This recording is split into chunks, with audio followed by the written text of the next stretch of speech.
Greetings, everyone. We are moving along here. We are now starting Chapter 3 of Search for Nonviolent Future, page 60. We're going to have to start planning our champagne party when we get to the end of the book and decide what to do next. But I start this chapter with an anecdote which happened in the life of my spiritual teacher, Eknath Easwaran, when he was still back in India, where he and a friend of his saw a caged bear. And you can come across these scenes in India today where bears or monkeys are mistreated. And the friend was furious, and he said he was going to go home and get his gun. And Easwaran kind of, although he hadn't really started meditating yet, he was still instinctively feeling that shooting a person to save a bear was not the right equation. So he said, wait a minute, let's see what I can do. And he talked to the man and found out that he didn't want to keep this bear in a small cage, but he couldn't afford a larger one. Long story short, he managed to get a carpenter to build a bigger cage. The zookeeper, or whatever you want to call that person, was happy. The bear was happy. His friend was happy. All the people seeing this animal, consciously or unconsciously, were happier. And I present this as a classic example of how nonviolence is sometimes what an African-American activist recently called a way out of no way. We tend to see situations, dilemmas, in terms of fight or flight. Both of them are traps.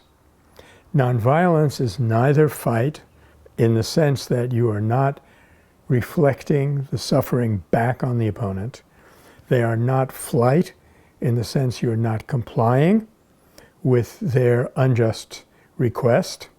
You are not even complying with their implicit emotional demand that you fear them or get angry at them, which sometimes feeds into their cycle. It's just what they want. So between your emotional flight from the situation or your fighting back is the way of creative nonviolence. And now to talk about what is the dynamic there, what is the driving force? There turns out that both Gandhi and King were very articulate on this point. You will remember that Gandhi said, I have learnt through bitter experience the one supreme example to conserve my anger. And just as steam conserved can be turned into energy, so anger conserved can be turned into a force to change the world. Likewise, and I don't know whether he read this or not in Gandhi, but Martin Luther King was challenged one time that his movement had caused a lot of anger. We'll talk about that. At some point, he actually unleashed some frustration. But he said, we did not lead to outbursts of anger. We harnessed, this is the key language here, we harnessed anger under discipline for maximum effect. And that's the idea I would like to share with all of us who are frustrated and unhappy with the innumerable injustices in our world.